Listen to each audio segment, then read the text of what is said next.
안녕하세요. 책을 읽어주는 남자 김원철 인사드립니다.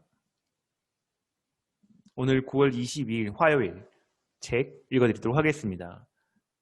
프로슈머의 파워 1장 왜 프로슈머가 되어야 하는가를 읽어드리도록 하겠습니다.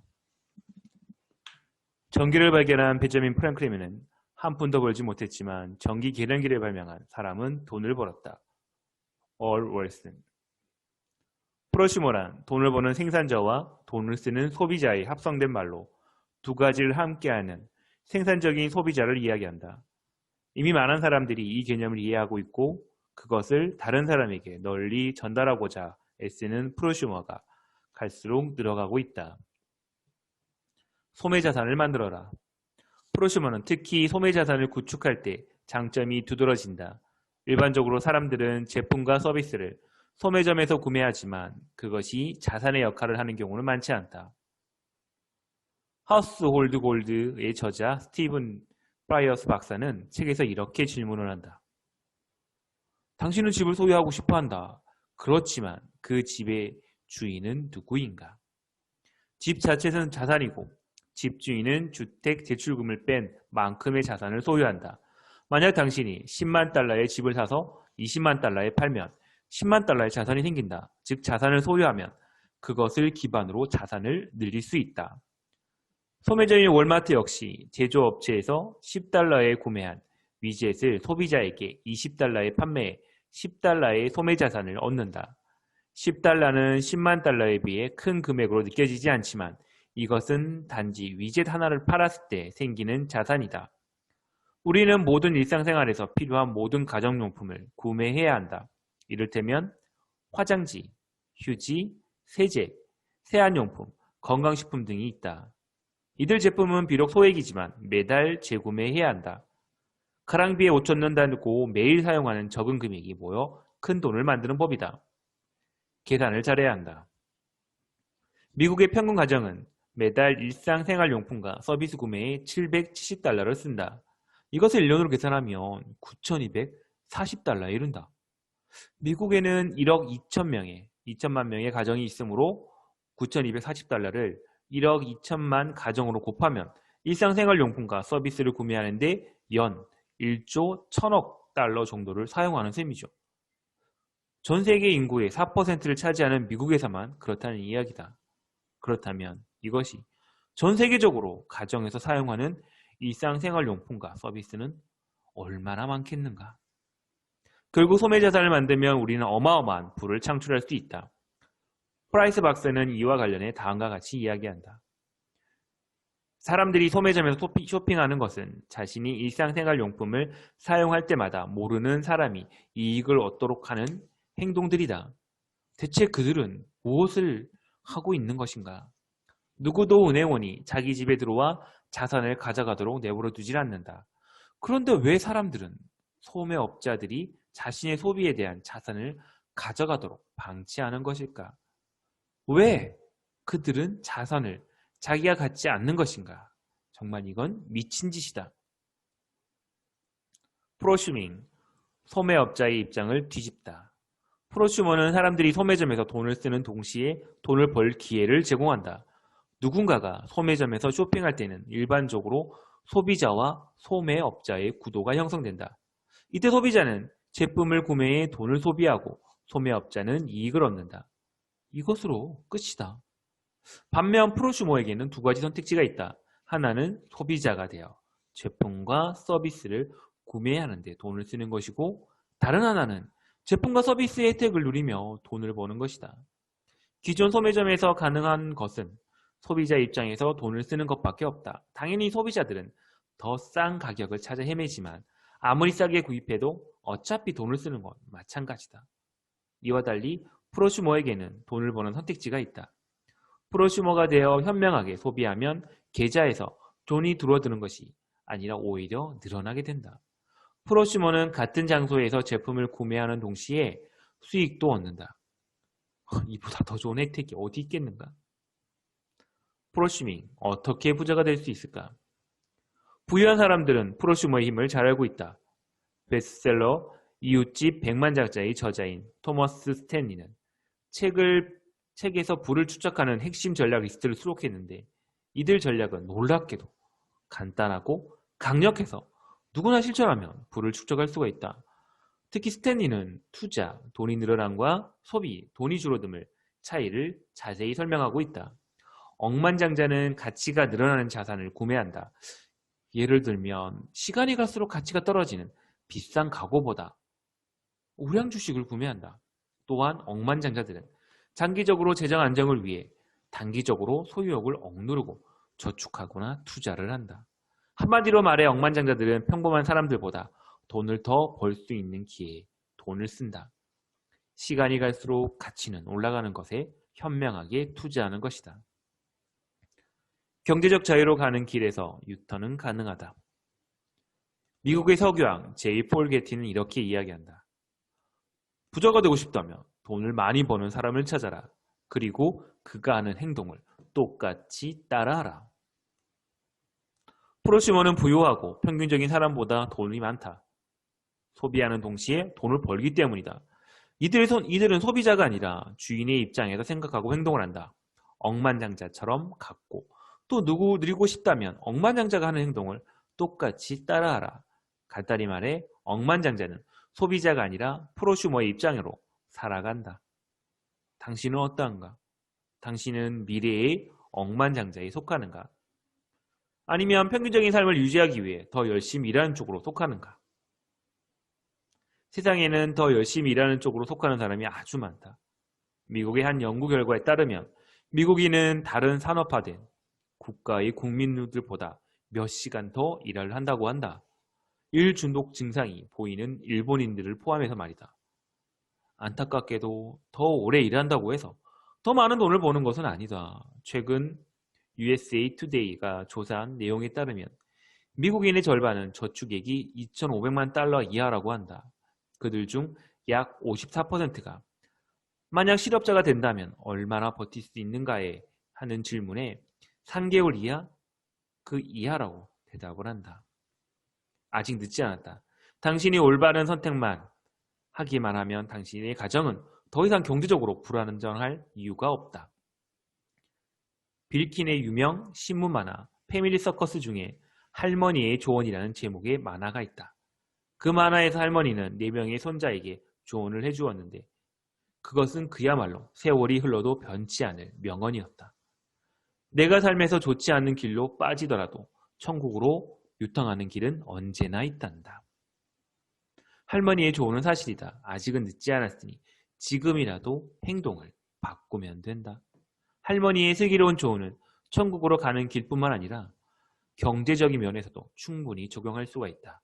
경제적인 자유로 유턴하는 길은 항상 열려있기 때문이다. 당신은 어느 방향으로 가고 있는가? 설령 당신이 경제적으로 잘못된 길을 걷고 있거나 프로슈머가 아닌 소비자의 입장일지라도 아직은 유턴하기에 늦지 않았다. 당신은 지금 경제적으로 잘못된 길을 걷는 이유는 더 좋은 방법을 모르기 때문이다. 당신은 그저 다른 평범한 사람들이 하는 길을 그대로 따라할 뿐이다. 사람들은 대부분 소비자의 입장에서 플랜을 세운다. 아껴 쓰거나 할인받는 것이 부자가 되는 길이 아니다. 당신이 돈을 더 벌고 싶다면 상점의 입장에서 생각할 줄 알아야 한다. 상점만 제품을 마케팅하고 수익을 올리라는 법은 없다. 상점이 할 수 있다면 당신도 할 수 있다. 당신이 해야 할 일은 프로슈머의 일을 이해하는 것이다. 소비자 입장에서 프로슈머 입장으로 유턴하는 첫걸음은 새로운 개념을 이해하기 위해 마음을 여는 일이다. 내 친구이자 파이프라인 우화의 저자인 버크 해지스는 내게 이런 얘기를 한다. 마음은 마치 낙하산 같아. 낙하산처럼 펼쳐져야만 움직이더라고. 당신의 마음을 열어야 오랜 소비자 입장에서 벗어나 새로운 개념인 프로슈머로 거듭날 수 있다. 그것이 새로운 경제적인 자유로 가는 길이자 억만장자가 걷는 길이다. 물론 그 길이 사람들에게 가장 인기 있는 방향은 아닐 수도 있다. 그렇지만 나는 그 길을 가고 싶다. 당신은 어떠한가? 생각을 바꾸면 인생이 바뀐다. 생각은 행동으로 나타난다. 래프 월드 워머슨, 미국의 사상가이자 시인.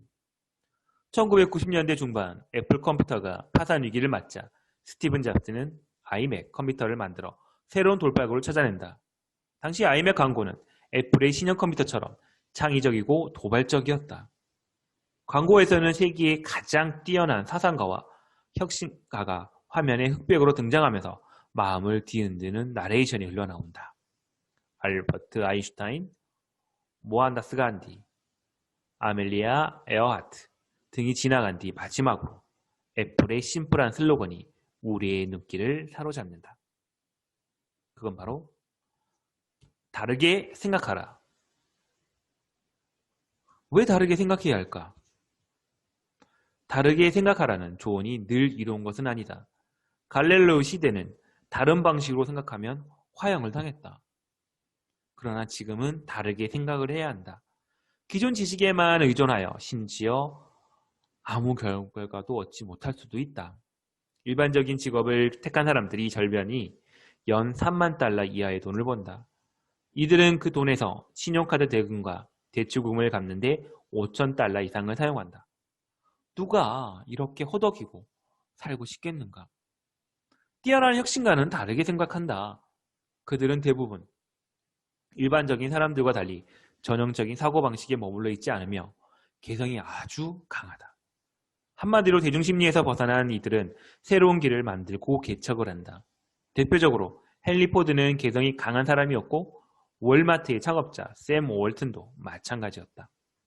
오늘날 아마존의 창업자인 제프 베조스 외에 인터넷으로 억만장자가 된 여러 창업자들은 모두들 개성이 강하다. 이들은 말 그대로 다르게 생각을 한다. 직업과 할인 가격은 동일하다. 사람들은 부를 창출하는 방식에 대해서도 생각이 유사하다. 쉽게 말해 사람들은 돈을 더 벌기 위해 더 좋은 직장을 찾고자 한다. 얼마가 되었든 일을 하면 확실히 돈을 벌 수 있기 때문이다. 그렇지 않은가? 직장에서 일하는 사람들은 더 많은 돈을 벌기 위해 승진을 원한다. 하지만 더 좋은 직장을 구하기도 한다. 야근을 하거나 두세 가지 일을 하는 경우도 있고 심지어는 아예 직업을 바꾸기도 한다. 어찌되었던 이들의 사고방식은 직장이라는 굴레에서 좀처럼 벗어나지 못한다. 아무리 돈을 벌고 싶어도 그냥 테두리 안에서만 생각을 하는 것이다. 그러다 보니 오늘날 미국인들은 다른 나라에 비해 더 많이 일을 하고 있다.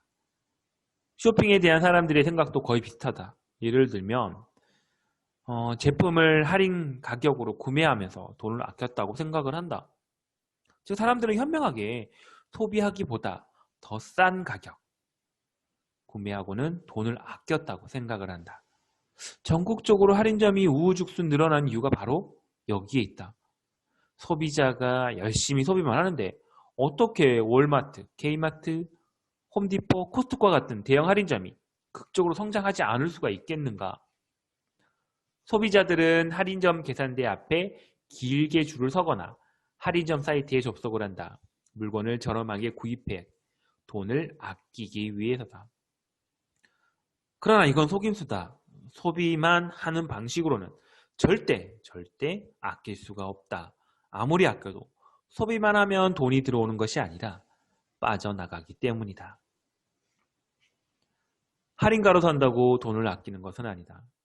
대다수와 마찬가지로 더 열심히 일을 해서 돈을 벌려는 사람, 할인가로 구매해서 돈을 아끼려고 하는 사람은 어느 날 밤차 열쇠를 잃어버린 사람과 같다.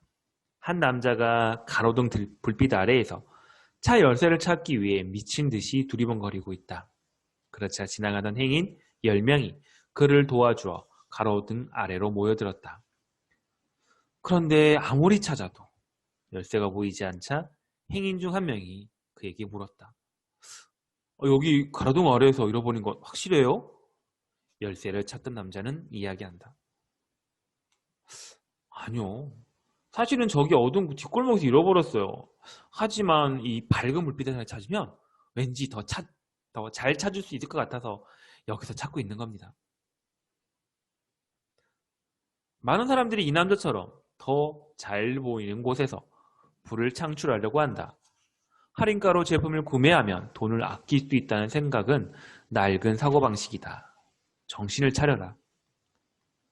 더 열심히 일해야 돈을 번다거나 할인 가격으로 사야 돈을 아낀다는 생각은 잘못된 것이다. 물론 열심히 일하는 것 자체에는 아무런 문제가 없다. 나 역시 대학 교수를 비롯해 수많은 직업을 경험하면서 그렇지만 나는 경제적으로 자유로워지기 위해 열심히 일만 하지는 않았다. 나는 할인가로 제품을 구매하면서 돈을 아끼려고 하지는 않았다. 할인 상품은 소비자가 돈을 약간은 덜 소비함으로써 돈을 벌라고 만든 제품이 아니다. 할인 상품 역시 생산자가 돈을 벌기 위해 만든 것이다. 그렇다고 내 말을 오해하지 말아라. 할인 가격으로 구매할 수 있음에도 불구하고 굳이 정상 가격으로 구매하라는 얘기는 아니다. 그건 정말 바보 같은 짓이기 때문이다. 할인 가격이 소비자에게 이로운 건 분명 사실이다. 억만장자를 포함해 모든 사람은 저렴한 가격을 좋아한다. 그러나 할인 가격으로 제품을 구매하면서 돈을 아낀다고 생각은 하지 마라. 물건을 사면 어찌됐든 당신의 돈이 계좌에서 빠져나간다. 당신은 돈을 쓰는 것이지 결코 저축하는 것이 아니기 때문이다. 다시 한번 말하지만 저렴한 제품은 당신의 수익을 창출해 주기에 만든 것은 아니다. 저렴한 가격으로 구매해 자산을 쌓으려는 하는 사람들은 가로등 불빛이 밝다고 차 열쇠를 엉뚱한 곳에서 찾는 것이나 마찬가지이다. 그곳에서 아무리 찾아도 열쇠를 발견할 수는 없다. 사람들은 대개 자신이 보고 싶은 것만 보는 경향이 있는데 애석하게도 수입 창출과는 거리가 먼 것에 주목해야 한다. 잘못된 것에 집중하면 위험이 따른다. 사람들은 흔히 깊이 생각해 올바른 길을 찾으려 하기보다는 무심코 잘못된 길로 들어선다. 왜? 그것이 더 쉽기 때문이다. 다음은 당신이 옳은 것에 집중하고 있는지 확인해보는 테스트이다. 테스트 방법. 연필로 미로 시작부터 끝까지 최대한 빠르게 한번 가보아라. 그리고 얼마나 오래 걸렸는지 확인을 한번 해봐라. 끝났는가? 문제를 푸는 데 얼마의 시간이 걸렸나? 사람들은 보통 미로에서 한번 헤매다가 30초에서 2분의 시간을 보낸다. 헌데 어떤 사람은 1초도 걸리지 않고 이 문제를 풀어낸다. 어떻게 그것이 가능할까? 그들은 미로 둘레를 한 방에 그냥 곡선으로 그어버리거나 시작부터 끝까지 아예 그냥 직선을 그어버린다. 규칙에 어긋나지 않느냐고? 그럼 미로를 다시 한번 봐봐. 한번 봅시다. 미로 안에 선을 그으라는 말을 내가 한 적이 있었나? 단지 사람들이 고정관념에 사로잡혀 미로 안에서 선을 긋느라 애쓸 뿐이었다. 다른 방식이 있을 거라고 생각을 아예 하지 않는 것이다. 결과적으로 고정관념에 사로잡힌 사람들은 더 많은 시간이 걸리고 문제를 푸느라 더욱더 힘을 쏟는다. 잘못된 것에 집중하기 때문이다. 이들은 미로에만 집중할 뿐 방향에는 눈길조차 주지 않는다. 당신 역시 고정관념에 빠지면 잘못된 것에만 집중할 가능성이 매우 크다. 이 경우 시작 전부터 끝전까지 가는 지름길을 놓치고 만다. 반면 고정관념을 털어낸 사람들은 창의적으로 해결 방법을 찾는다. 고정관념에서 벗어나 더 새롭고 더 나은 지름길을 찾아가는 것이다. 한마디로 이들은 남과 다르게 생각을 한다. 다르게 생각하면 다른 결과를 얻을 수 있기 때문이다. 상점의 입장에서 생각을 하라. 만약 당신이 고정관념에 따르는 대다수와 동일하게 생각한다면 분명 소비자 입장에 머물러 있을 것이다. 우리는 고정관념에 따르며 상점에 물건을 판매해 부를 창출한다. 이 때문에 상점은 점점 더 부유해지고 반대로 손님은 가난해지는 것이 우리의 생각이다. 이것은 사실일까? 잠깐 그 색안경을 벗어버리고 방향을 다시 한번 잡아보자. 우리가 굳이 소비자처럼 행동해야 하는 법이라도 있나? 한번 찾아보라. 상점에 들어가면 반드시 구매해야 한다고 어디 적혀 있는지 살펴봐라.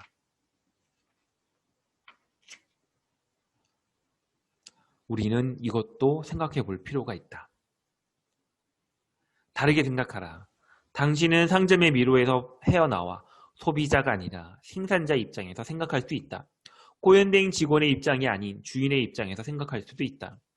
상점 주인의 입장에서 돈을 버는 방법을 생각해봐라. 다시 말해 소비자의 입장에서 벗어나 프로슈머의 입장을 되어보아라.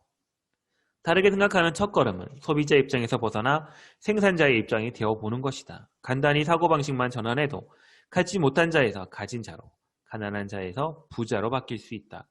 꿈을 향한 열망이 강한 사람은 목표를 이룬다. 내가 말하고 싶은 것이 바로 이것이다. 더 갖고 싶다면 상점의 입장에서 생각을 하라. 당신은 부자 아빠인가? 가난한 아빠인가?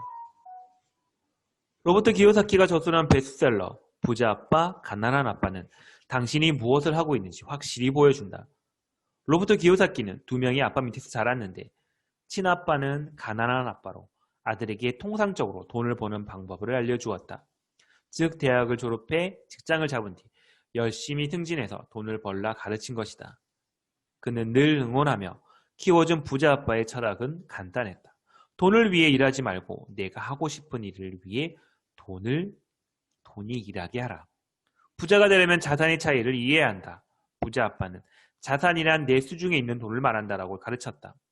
부자는 자산을 얻고 가난한 사람과 중산층은 돈이 빠져나가게 만들면서 부채가 짊어지게 한단다. 그러면서 그것이 자산이라고 생각하게 하지. 다시 말해 사람들은 대부분 할인가로 제품을 구매하면서도 돈을 아낀다고 생각을 하지만 이는 또 다른 빚을 떠안는 것과 다르지 않다. 다르게 생각을 해야 한다.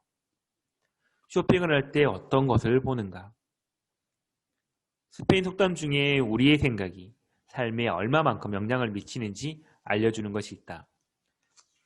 그건 바로 소매치기는 성직자를 만나도 주머니만 쳐다본다라는 이야기다. 우리의 생각이 세상을 어떻게 물들이고 있는지 보여주는 아주 적절한 표현이 아닌가. 소매치기는 오로지 사람들의 주머니에서 귀중품을 훔칠 생각만 한다. 이들은 소매치기를 그만두려면 행동에 앞서 생각을 바꿔야 한다. 소매치기가 생각을 바꿔 성직자처럼 세상을 바라본다면 무슨 일이 일어날까? 그의 삶은 180도 바뀔 것이다. 그렇게 생각하지 않나? 소비자도 세상을 바라볼 때 돈을 생산하는 곳이 아니라 소비하는 곳을 본다. 가령 소비자는 할인점이나 웹사이트를 방문할 때 돈을 소비할 제품을 찾는다. 반대로 상점 주인의 입장에서 물건을 바라보면 무슨 일이 일어날까? 의무보다 자산이 그려지고 그러면 가난한 아빠, 엄마에서 부자 아빠, 엄마로 바뀔 수 있다. 계속 소비자처럼 생각하면서 할인가로 돈을 아껴야 돈이 모인다고 여긴다. 그것은 꿈에서나 가능한 일이다. 할인가에 집중하다 보면 단지 40% 할인가에 구입한 제품만 집안에 쌓일 뿐이다. 2년 후 그 물건들을 정리할 때면 동전 몇 푼만 남아있을 것이다. 40% 할인가로 제품을 구매하면 당장은 돈을 아낄 수 있으나 장기적으로 보면 당신의 꿈을 100% 없앤 것이나 마찬가지다. 남아있는 것이 없으니 말이다. 이제는 당신이 다르게 생각할 차례이다. 상점 주인의 입장에서 생각해보자. 그래야 더 많은 수익을 창출할 수 있다. 네, 오늘은 첫 장 프로슈머의 심리에 대해서 읽어드렸어요. 바로 프로슈머가 무엇인지, 프로슈머가 어떤 심리를 가져야 되는지, 소비자가 아닌 상점의 주인으로서 기존의 생각에서 탈피하여 다르게 생각하는 방법을 갖는 것, 그것이 중요한 문제라고 이야기합니다. 내일은 제2장 21세기의 프로슈머 형태에 대해서 한번 읽어드리도록 하겠습니다. 네, 오늘 남은 시간 잘 보내시고요. 좋은 밤 보내세요. 내일 뵙도록 하겠습니다. 안녕.